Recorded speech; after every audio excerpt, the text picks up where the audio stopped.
So you always keep learning, and I don't think you ever stop.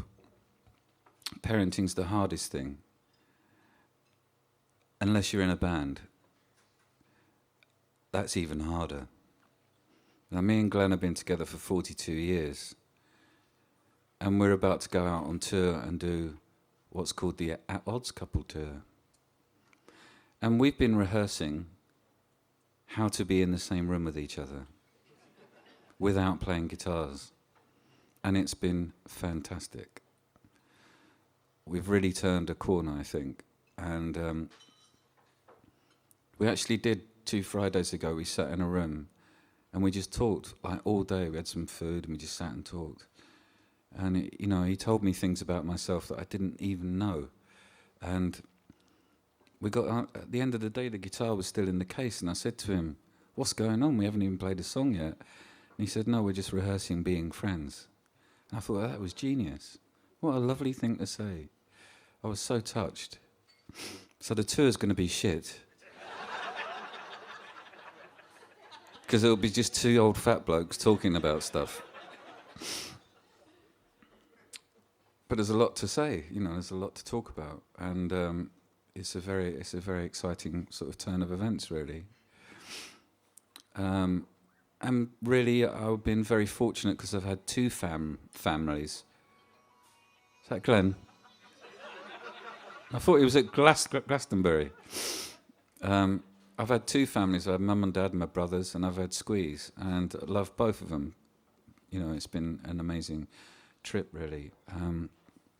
It's given me the opportunity to tell stories, travel the world, write songs, have like a pretty idyllic life, pretty much anyway, and it's been a fantastic trip. And one of the things I like doing is writing songs for people and to get involved in writing groups. And a couple of years ago I went to write with some very unfortunate people who were living in a hospice, and it was like art therapy, but it was songwriting art therapy. And the people that I worked with I got to know very, very well. They were on a short time fuse, they didn't have long, so I had to write the songs pretty quickly. And it was kind of like an incredible appreciation. It was a gift between the 2 of us, or the little groups that we had. There was 12 groups, and we wrote 12 different songs. And one of the most amazing ones, again, taking the theme of parenting, was a song that I wrote for a guy called Jim. Now, this guy was massive, like really tall guy, really powerful, great personality and stuff. And you think, wow, what could be wrong? What on earth is wrong?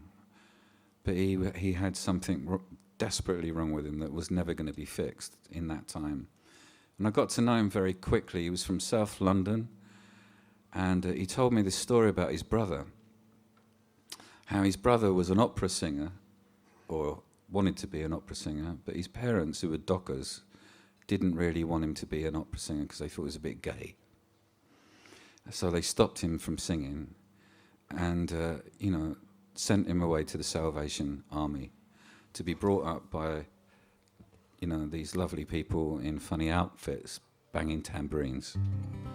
And I thought, wow, that's quite a powerful thing. So I wrote this song, and I played a gig in Tunbridge Wells.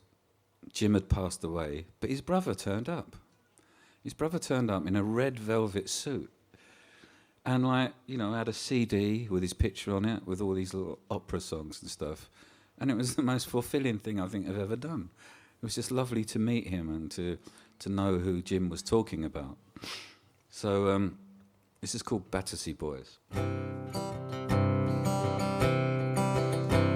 Our parents would treat us carrots and sticks, just 2 alcoholics up to their old tricks.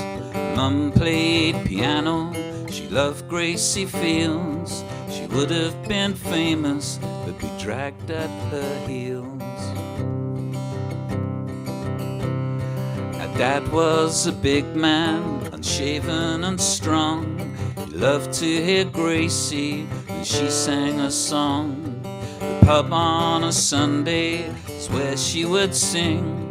We'd play outside till the last bell would ring.